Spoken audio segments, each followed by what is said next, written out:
Olá, bem-vindo à Ninja TV. Hoje vou fazer as minhas leituras de fevereiro.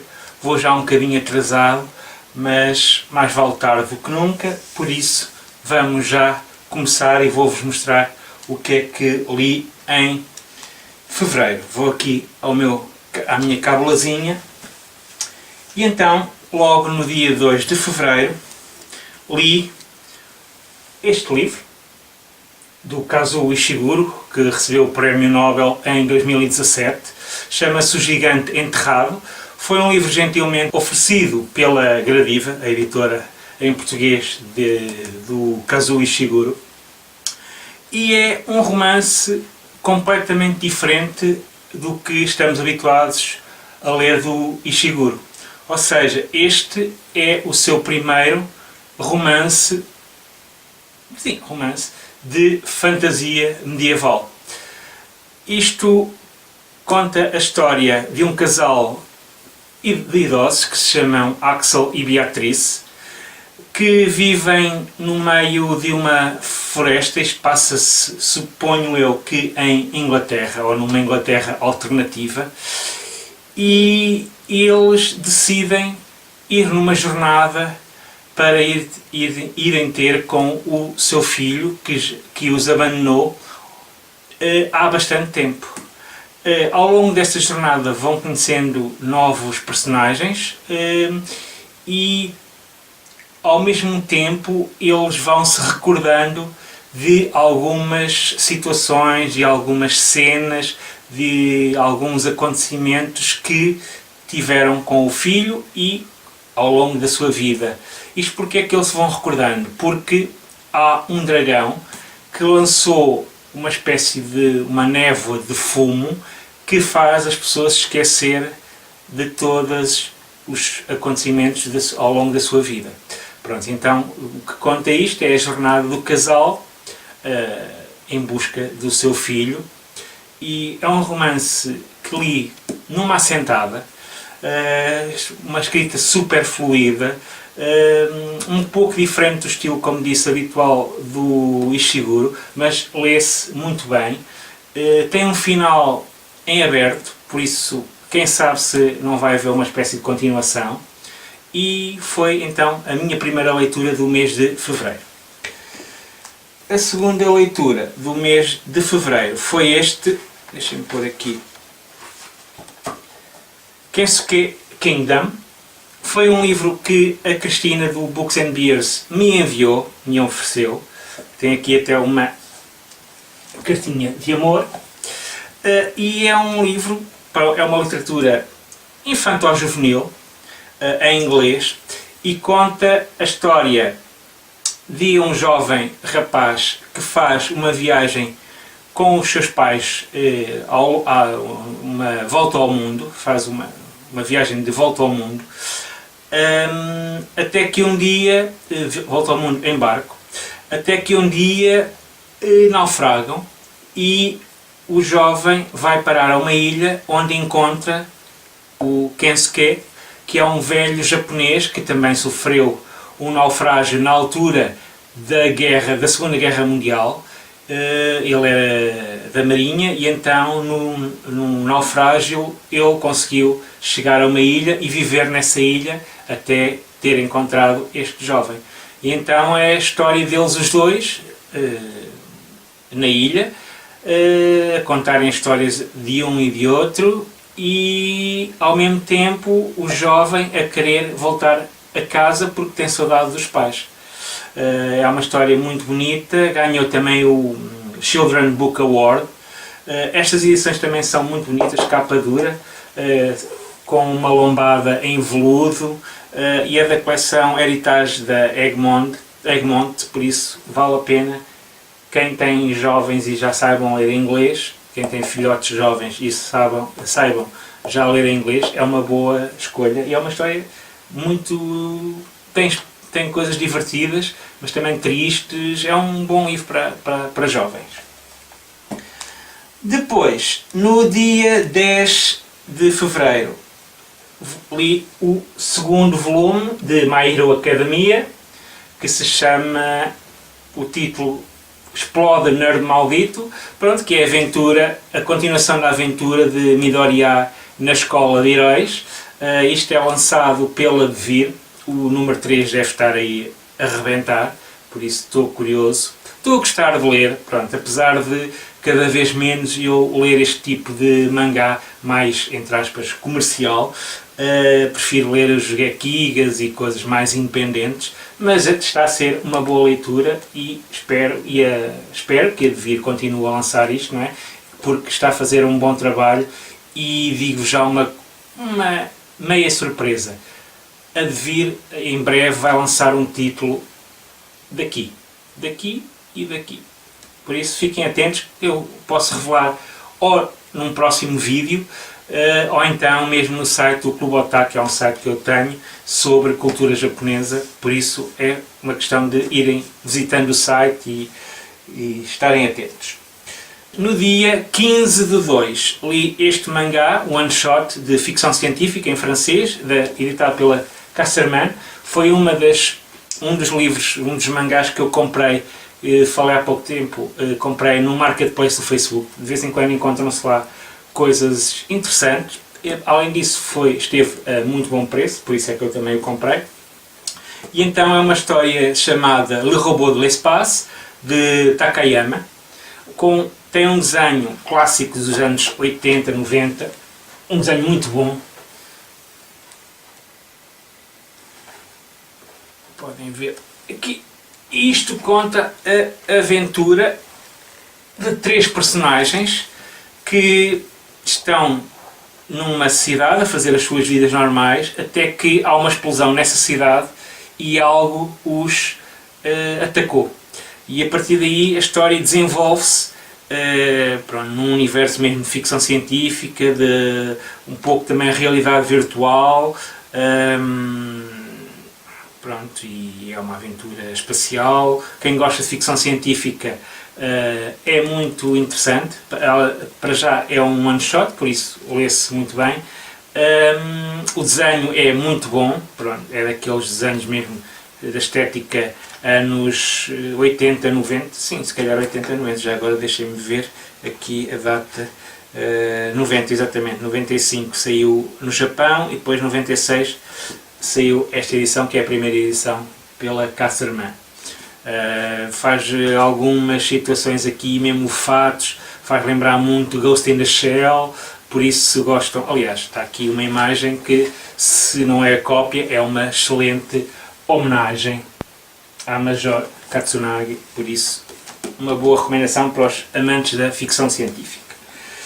No dia 17 de fevereiro li o que eu considero uma das bíblias da música japonesa, que por sinal não é escrito por nenhum japonês, é escrito pelo Julian Cope, ele que era o vocalista dos Teardrop Exploders, que escreveu este Jap Rock Sampler, que nada mais nada menos é um livro sobre o rock japonês, mas mais não o chamado J-Rock, mas mais o rock alternativo, psicadélico, experimental, dos anos 60, 70 e um pouco dos anos 80. Quem se interessa pela música japonesa, em especial por esse estilo de música, não é? Mais de rock, isto é mesmo obrigatório. Comecei a ler, vou aqui, já ainda só li 66 páginas, porque estou a ler isto muito devagar, porque como tem muitas referências, eu de vez em quando vou ao Bandcamp, ou ao SoundCloud, ou a sites de música, para também ouvir o tipo de música que ele fala neste livro, porque começa também com uma parte mais eletrónica, dos anos 60, experimentação dos computadores, fala também, muito engraçado, da experiência do John. E então, quem gosta de música japonesa, é um bom título para investigarem. No dia 20, e para participar no tal desafio de ler mangá 2019, o desafio deste mês era ler mangá nacional, e então eu li 2 mangás. Li o primeiro mangá nacional porque é mangá feito por autores brasileiros, porque quem criou este desafio de 2019 foi uma amiga brasileira, por isso decidi ler mangá feito por autores brasileiros, e li então esta compilação Mangá Tropical, uma compilação de vários autores brasileiros. É editado e o projeto é criado pelo Alexandre Nagado, um nome para quem é brasileiro e que quem gosta da cultura anime e mangá conhece este nome sem qualquer dúvidas, ou conhece este nome ligado ao mangá no Brasil. E depois tem várias histórias, ora digo já, 1, 2, 3, 4, 5, 6 histórias, com as respectivas biografias dos próprios autores, e o mangá varia, não é? O estilo tem desde shonen a shoujo, ou seja, desde mangá mais direcionado para as raparigas ou para os rapazes. Mostro-vos assim, então, alguns dos mangás, algumas das histórias. São todas histórias autoconclusivas. Este é outro estilo. Por exemplo, deixem-me pôr aqui, este é outro estilo também. E já agora vou pôr aqui mais. E este, por exemplo, é outro estilo. Por isso, posso-vos dizer aqui histórias de Marcelo Cassaro, Erika Wawano, Fábio Yabu, Daniel HDR e Alexandre Nagado, Artur Garcia, Silvio Spotti, Elsa Keiko, Ed Muller, Rodrigo de Góis e Denise Akemi. É uma edição da Via Lettera. Pronto, estes nomes todos, alguns são quem desenha, os outros é quem escreve o argumento ou o roteiro, como se diz no Brasil. E depois, mangá nacional. Li isto, Desert Storm Stories, ou Histórias da Operação Tempestade no Deserto.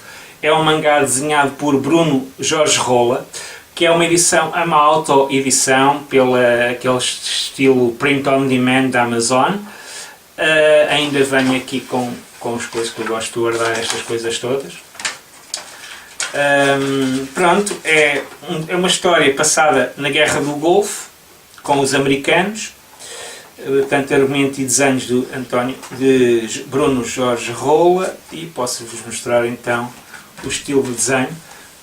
Pronto, é uma história em que o exército americano fica bloqueado numa tempestade no deserto, na altura da Guerra do Golfo, pronto, e depois tentam fugir ao inimigo, e acaba mesmo num momento, o primeiro volume acaba mesmo num momento de tensão. Por acaso não sei se existe um volume 2, se existir, digam-me aqui nos comentários, ou se conhecem ou se já leram este autor nacional, porque fiquei mesmo curioso. O desenho é interessante, não é aquele estilo mangá, mas, por exemplo, tem aqui no final também uma espécie de extras com esboço, e o desenho é bastante interessante. Pronto, que é, já agora mostro os outros aqui, que este é o nosso personagem principal. E no dia 28 de fevereiro, e no último dia do mês, li, também para o meu desafio pessoal, que era ler todos os meses uma obra do Shigeru Mizuki, li a edição portuguesa da coleção Tesouro da Devir, o Marcha para a Morte, que podem ler também o artigo já escrito no site do Clube Otaku, que eu vou deixar depois o link aqui em baixo para vocês lerem, que não, por acaso foi mesmo uma coincidência que não foi o artigo escrito por mim, foi pelo Nuno Rocha, um colaborador incansável do Clube Otaku, que me envia alguns artigos regularmente para ajudar a construir o site. Então, Marcha para a Morte é um mangá do caraças. É um mangá semi-autobiográfico, conta a história, como o título indica, da Marcha para a Morte. Que marcha era esta? Foi na altura que o Japão perdeu a guerra e então o exército japonês obrigou, entre aspas, obrigou alguns dos exércitos que combateram na guerra ir para esta ilha para se suicidarem, para não se vergarem ao inimigo. E então conta a história de Shigeru Mizuki, ele também foi militar, esteve nesta guerra. Conta então como é que foi esse período triste da guerra no Japão e de como é que ele viveu toda esta situação, desta caminhada da marcha para a morte. Pronto, foram estas as minhas leituras de fevereiro. Foi um mês bem engraçado e bem interessante. Por isso, resta-me dizer-vos sayonara e leiam muito. E não se esqueçam de subscrever as minhas redes sociais que estão aqui em baixo para verem, principalmente o Instagram, que tem fotografias muito, muito divertidas, sempre ligadas ao Japão e aos fanzines também. Por isso, mais uma vez, sayonara.